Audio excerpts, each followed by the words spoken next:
Welcome to the High Rankings podcast, brought to you by Dispensary-Growth, the preeminent SEO agency only working with premium cannabis dispensaries. In our episodes, we bring you the most up-to-date strategies and tools for your dispensary's SEO game plan so that you can reach the top of the search engine rankings and capitalize on your growing organic traffic to increase your sales. A light-hearted mix of our daily lives and SEO knowledge will leave you laughing and informed so that you keep coming back for the next episode.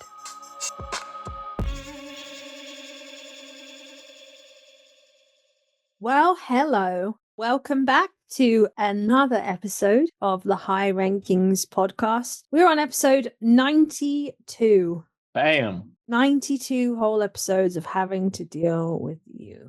Anyway, moving on. How was your weekend? What'd you do? Anything exciting? Yeah, we had my mom's birthday. Well, the celebration was over the weekend. We couldn't do Casa Bonita. That was canceled like a last second thing. So we just got together, the fam, and we had lunch. We watched some football. Pretty good game, I guess. I'm really not that into football, but that was Sunday. So went to church with the fam and then had lunch afterwards. Which game are you talking about? The Bills-Chiefs game? The first game, no, the Eagles. Oh, yeah. So I watched the second game. And honestly, I'm a F1 fan. I mean, I watch some football, but I'm not like, I don't have a team, you know? And I'm like, it would be cool to see the Chiefs get into the Super Bowl and get 3 in a row. Because I guess I always just assumed that the Patriots had done that with Tom Brady, but I guess they didn't. I don't know. Right. So I think it would be cool. Thing. But more than that, that would be cool. But I would have loved to have seen the Bills in and win the Super Bowl because I would have loved DeMar Hamlin to have got a Super Bowl ring. Yeah. I just think that what a way, you know, to like solidify that man's career and his life and everything he's done. You know, I would have loved that for him and his family and everybody that was involved in like saving his life. I think that would have been like the icing on the cake. And I don't know whether he would or would not agree with that. I think the fact that he is still living even is the icing on the cake. But just from like an outside perspective, I think it would have been really great for him to have got that. Right. And I was surprised that the Patriots haven't done it. 3-peat. I know. Have they really not done a 3-peat? Even in spite of Tom Brady's career? I was very, very, very surprised. No, they have not. 3. So it's an Eagles-Chief matchup again then? Yeah. And I'm looking at the NHL right now. Like I'm Googling this. There has been a 3-peat in the NHL. It was the New York Islanders from 1980 to 1983. Ooh. Yeah. And 3-peating is that's so like that's bonkers to me. Like you're scouting, you're obviously team management, player upholding. They call it player load management, like how much a player plays. Injuries, I'm sure luck plays a huge part in that. Timing, where players are at in their careers, all that stuff. Oh yeah, by the way, the Avs lost a huge, huge player from their roster on a Friday night. And I was very sad when that happened. He had been with the Avs for 10 years. I think he was their top goal scorer. Not point getter. Points being if you have 1 goal, 1 assist, you have 2 points. But I think he was their top goal getter. I think. Yeah, that was devastating news. That was very sad. That hurt my heart. And what do you mean? He went to another team? Yeah, he wanted a lot of money. The Avs were only willing to pay most of it. And then they traded him. This is his last year, like the contract. Yeah. So they needed to get something for him. So they had to trade him away to get something for him. And to free up cap space. Wow. Which makes my heart hurt. So yeah. Oh, also, I should note that on Sunday, we're all watching football. I'm sitting next to my dad on the couch, and he shows me a YouTube video. And I said, "Dad, have you ever seen the honey badger video?" And he looked at me and he goes, "No." And I pulled out, and my girlfriend's right next to me on the couch, and she kind of giggles a little bit. And like I fired up the honey badger video, and like 10 seconds in, he's like hysterically laughing. He's like, "Oh my God." And I said, "Yeah, Dad, this is from like 15 years ago. This is like one of the first videos to really go like of this style to really go viral." And like he loves YouTube videos, like the Sweet Brown, like ain't nobody got time for that. Like he thinks that's the funniest video. Yeah, he thinks that's like the funniest video in the world. That and right before her was how's your wives, how's your kids? Yeah, that one. Yeah. he showed me that video. That's why I started laughing. And then I showed him the honey badger video, and like he laughed so hard. Like Yeah, it's like Honey Badger doesn't give a shit. Like the first time he says that, my dad like lost it. He was laughing so hard. That was funny. And me and my sister were just kind of looking at it like, oh my god, okay, he thinks this is funny. 'Cause, like he doesn't cuss, he doesn't drink, he used to smoke. Yeah. He used to smoke weed like 30 years ago. But no, it's just very straight edge. Goes to church, doesn't swear, and he's just he's watching He's watching the Honey Badger video. Honey Badger doesn't give a shit. He just takes what he wants, and then he thinks it's like the funniest thing in the world. So we had a good laugh about that, Now and he's gonna go show his buddies. yeah, probably, yeah. I started my sleep behavioral therapist sessions yesterday. We were kind of talking about it before recording. So yeah, getting that dialed in. So yes, very eventful. How about you, Kaz? Keep in mind that we're slotted for like Well, 45 minutes. first of all, it's so weird seeing Lewis Hamilton and Ferrari. I'm like, it's so weird. I don't know how to feel about it. Like, he's an icon, they're iconic. So, like, yeah, but whew, it is bizarre. It's just bizarre seeing him in red after, and then watching him drive a Ferrari was like crazy. Got traded, or he just signed with a different team? Oh, he made the decision by himself and he went to Ferrari. He's at the tail end of his career, although I would argue he could potentially win a world championship with Ferrari, but Max Verstappen.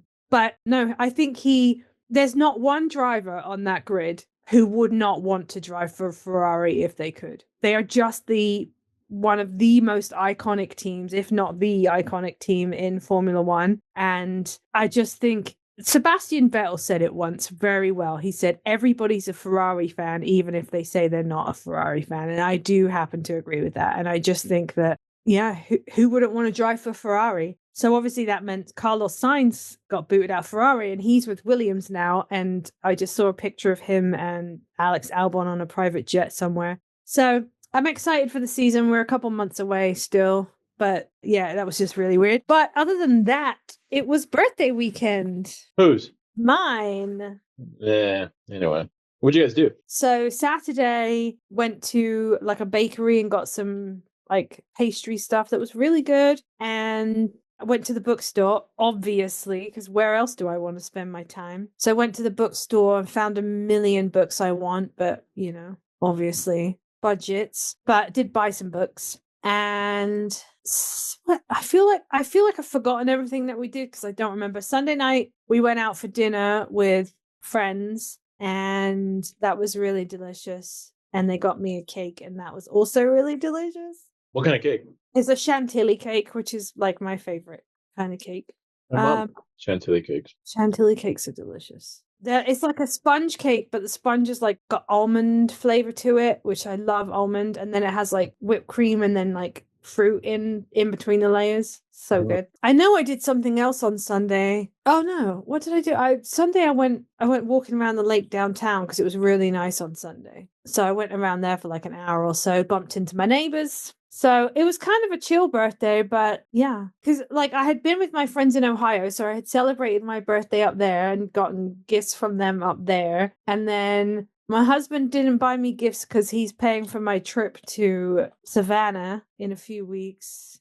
It was just a very chill birthday, but a very nice birthday, actually. I'm sitting here looking at this beautiful bouquet of flowers that my mother-in-law got me. So that was really nice. Oh, that's nice. My mom sent me stuff from across the pond, and my kid wrote me a birthday card, is cool. It's like, you're 21 again. Whoa. Oh, yeah, you showed me that. That was cool. It was like maybe 80 years ago you were. And then the inside, it says, she wrote it, she goes, to the evilest stepmama.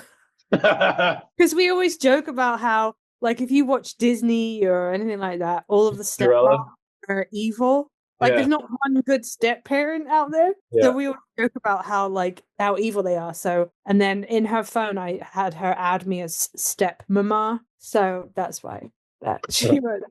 It was really cool. So yeah, that was a good birthday. And then I got to talk to you and the boys. Oh, yes, we did FaceTime you and the boys. So that was kind of cool. Yeah, but it was pretty chill. And yeah. Is there anything that you did not do that you did want to do? No, except maybe buy more books. Mm-hmm. But no, I would have. Yeah, no.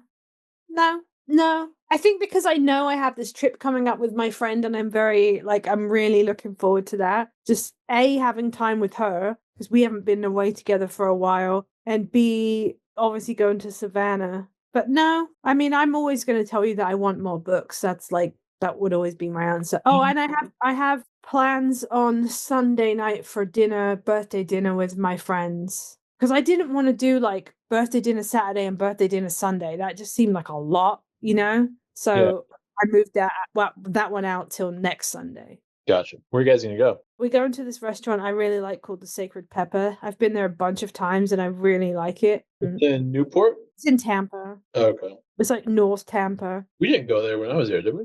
No, but I'm telling you, if and when you come back, I would definitely take you there. I really like it there. I'd like to go. What kind of food is it? It's like a bit of everything. I'll have to send you a link to the restaurant, but it's really good. I really like it. I mean, there's a lot of good restaurants in Tampa, don't get me wrong, but I just happen to really like that one. I remember Tampa had really good restaurants. I remember they had really good pizza actually when we were there at where we used to both work. Oh, Cristino's. I think kind of like a thicker crust. Is it wood fired? I think so. In a little tiny restaurant? He got it to go. Cristino's, it has to be. Cristino's is like literally right down the street from that office. And I wish it was closer to my house because it's probably like an hour drive from my house, but it is some of the best pizza ever. Yeah. I remember it was like I took a couple like the box open. It looked. I was like, "Whoa, that looks really good." And then I took a couple bites and I was like, "I'm gonna smash like half of this pizza myself." It was My favorite one they have is Quattro Formaggi. It's just 4 cheese pizza and it's solid. So good. But that was also back when I was way more active and yeah, I'm trying to watch what I eat now. old, so you're gonna have to these days. Yeah. So, anyways, Yeah. So anyway, that was my weekend, and then that's my life. Yeah. riveting. Absolutely riveting. Well, I asked you to send me a birthday cake, and you didn't send me a birthday cake. Anyway, what are we talking about today, by the way? Why you didn't send me a birthday cake? Yeah, we already did. No, we didn't. I know you got DoorDash and Uber Eats and whatever the other one is on your phone. But wait, what? Yeah, exactly. Anyway, okay. I will tell you, if you have a Whole Foods near you, which I think you do, yeah, you do. Yeah. They have a chantilly cake, and it is. Yeah, that's where we get them from my ma. Yeah, well, next time you get a cake for your ma, try the chantilly cake because whoo, it's so good. Whole Foods has good Whole Foods has good deli, the good barbecue. There's like a barbecue pit in the one. It's not the Whole Foods that's nearest to me here does not have a barbecue pit or a pizza pit, but it does have a really good deli. There's one that's like 15 minutes away, and that's like its own city and like ecosystem. It's fucking awesome. Really? I didn't know they had them with that in them. There's like a breakfast bar. It's fucking amazing. Yeah, you can get lost in there for like a couple hours easily. That's how up in Ohio, by where my friends live, they have this place called Jungle Gym, and it is absolutely ginormous, like ginormous. It's a grocery store. Yeah, and they have like a beer and wine store that's kind of part of the store, but also not part of the store. And in the beer and wines, it's massive. It's so huge, but they have a bar in there, and you can go and like get a beer from the bar and then carry it whilst you're doing your grocery shopping. Oh yeah, you can do that there. And there's like wine tastings at the Whole Foods, and they have like a wine class. You can like learn about wine, like how it's made, how to enjoy it properly. That's craziness, I'm telling you. Which is freaking awesome, I think. Anyways. Anywho, moving on. We today in episode 92 are going to be talking about schema. Yay. Schema markup. Schema markup. Well, I'm going to right now off the bat. I can tell you right now that this is data. And everybody who listens to us on the regular knows exactly how I feel about data. So we're going to try and make this feel a little less like it's going to rot your brain and a bit more interesting. So I'm going to turn around and ask you. But I'm not going to be able to answer. Kaz Potts, how would you define schema markup? Basically, it's a whole bunch of text that you put into the back end of your website. It just show on like your front end of the website. It's not there. It's kind of like a hidden code, but it's not really hidden because it's in your back end. And it gives any search engine information about your web page. You know how you were in school and you'd pass messages to the person in the desk next to you to give to Billy, who was 3 rows behind you? It's kind of like that, where it's like, hey, search engine, this page is about this and it contains this content and it's this kind of information that's in this page. So even though it's on the page itself, and Google can obviously crawl that page, by putting it onto the back end of your website, you're like really giving it to Google or whoever. Hey, this is what's on my page. This is the kind of information it has. And therefore Google gets it twice. So it's like, data of data is how I would sum it up. But yeah, that's pretty good. And it organizes information to make it easily digestible for search engines. This It's still piece of content is about this. This product page is about edibles. This product page is on a strain, for example. Yeah, I mean, it's still data. So yeah, I mean, obviously it's data that's very useful, don't get me wrong. Everybody knows how I feel about data. It's not my favorite. But it basically is going to help you rank quicker and easier because you're literally like you're giving like the search engines the play-by-play of what's on your page effectively. Yeah, good call. And it kind of like, especially if like the information in your schema markup has like your address, the hours you're open, your telephone number, those kind of things. It's basically backing up what's in your Google business profile. Mm-hmm. You're backing it up and being like, hey, this really is me. This really is my location. These really are my hours, because you're backing that up with your schema markup that's on one of your web pages that also is reflected in your Google business profile. So it's like building trust and credibility with your consumer, and most likely your competitor isn't doing it. Why? The chance of your like city, like if you search, like I'm in Denver dispensary, a page with schema markup will most likely be at the top, like a city page. And that city page is, like you said, tied into your Google business profile. Yeah. And it's got reviews. It could have maybe some pricing, maybe something on like deals. I think customer reviews are huge in that case. Yeah, it's giving the consumer everything that they're looking for, basically. So let me ask you this, because this is like I check out after we get this far. There are tools and websites, right, where it can generate the schema for you based on the content of your page. You're not literally typing in the code yourself. I know you can, but like, why would you? But like schema, is it what, schemamarkup.com or schemamarkup.org or something like that? There's actual tools out there that will write it for you in a matter of seconds, and then you just have to go in and add it to the back end of the website. Right. There's a couple ways to implement it. You can use an SEO plugin. Let's just say Yoast. You can use that. That will generate it for you. If you're using a page builder, like let's just say Elementor, or even Gutenberg, just raw Gutenberg, WordPress, you can use a tool called, this is technicalseo.com. And then I've got it pulled up here in front of me. Not to interrupt you, but quick question. When you say you just did. I know. It's because I have a question and I want to make sure I remember to ask it.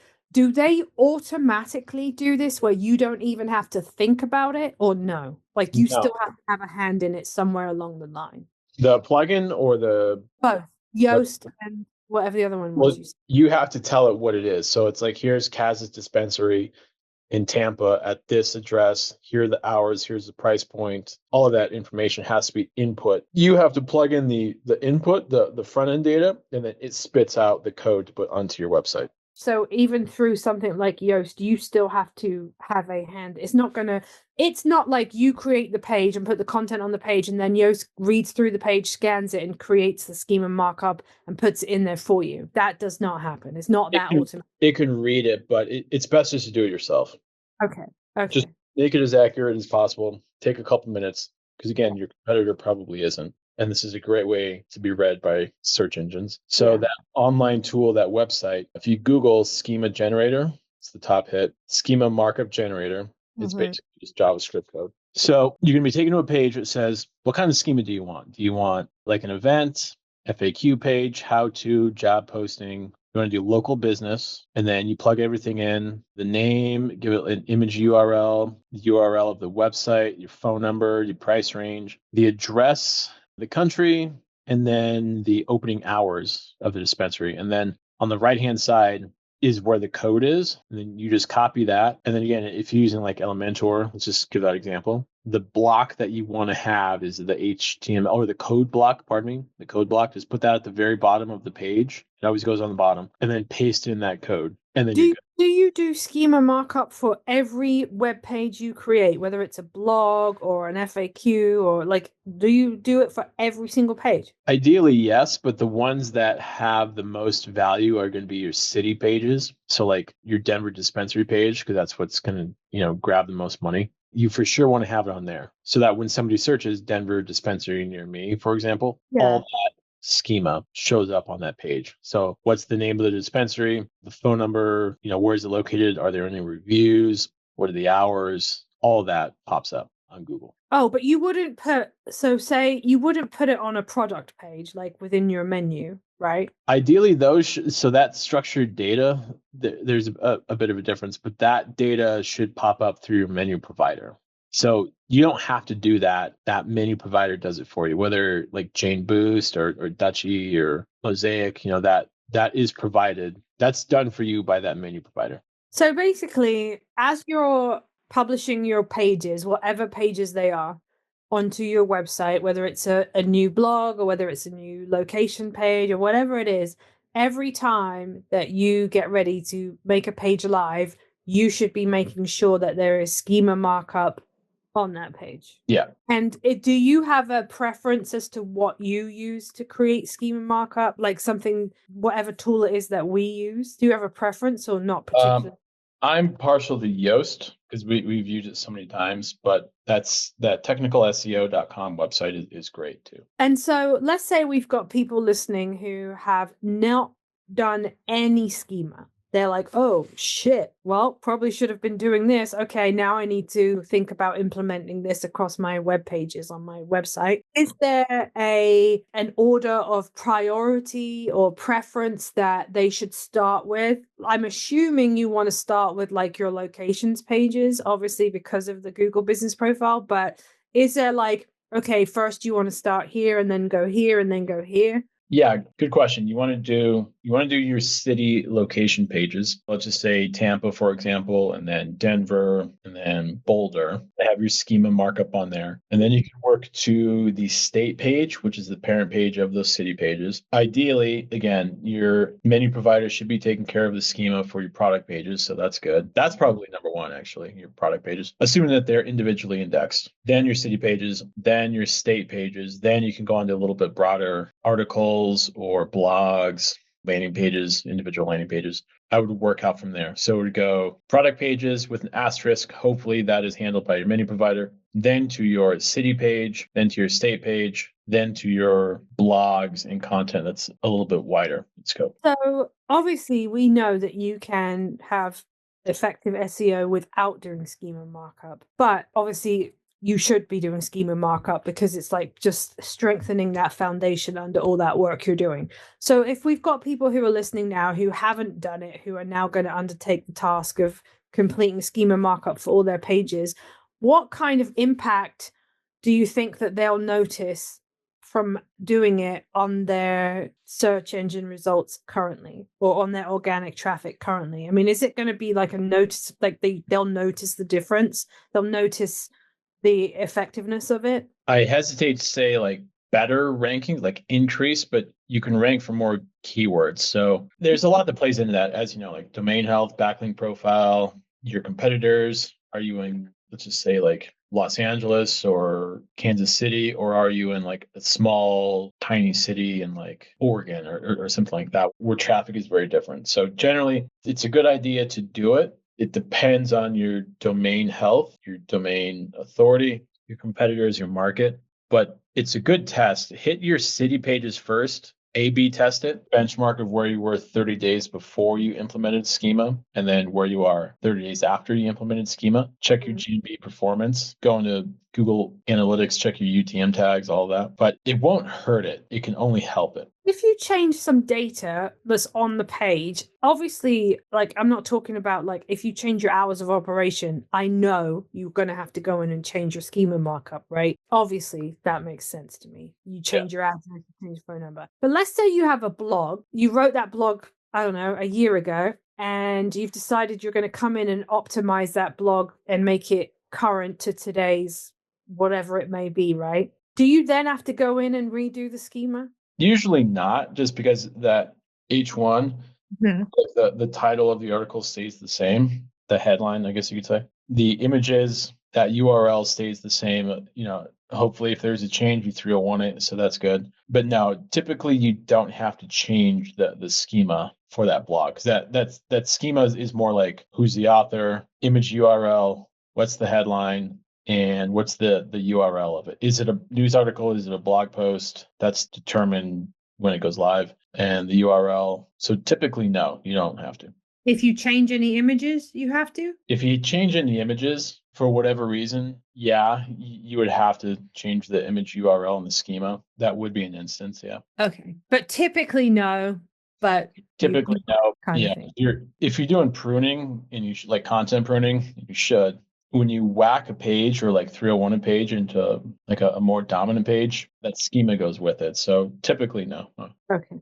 I think that's all my questions I have about schema markup. So unless I've missed something really obvious, then I think we can conclude this episode. Just remind me again of the resources that people can use in order to get their schema markup written. The schema generator, technicalseo.com. Yep. Fill that out, get the code copied onto the page on your city pages first, and then go to Schema Validator. That's a Google tool. Copy and paste your URL into that Schema Validator and then run it on there, and it should be thumbs up on there. But yeah, just always double check it with those tools. Alrighty. Well, I think that's it. I think we're done for today's episode. We'll be back next week with a whole brand new episode of something very interesting. I don't know what it is yet. I'm just more interesting than schema markup. Anything's more interesting than data. Sorry. It's just so necessary, but anyway, as usual, you can find us on LinkedIn, Instagram, YouTube, and Apple Podcasts and Spotify. And you can like, you can comment, you can subscribe, you can give us a review. And if you have any questions that you want to ask either of us or both of us, any suggestions, anything you want us to go over and talk about, we are more than happy to do it. So please feel free to reach out. And the next time we talk to you, we will already be in February, if you can believe that. That is crazy. Bam. Oh, insane. Anyway, stay safe, and we'll be back next week with a whole new episode. Peace. And that's a wrap for today's episode of the High Rankings podcast, brought to you by Dispensary-Growth, the preeminent SEO agency for dispensaries. Thank you for tuning in. We hope you found value in the insight and the tips we shared. If you did, please hit that subscribe button. And if you're feeling super generous, we would love it if you left us a review. If there's a specific topic you'd like us to cover in a future episode, or if you have any questions, you can go ahead and find us on LinkedIn or YouTube. We'll see you next time.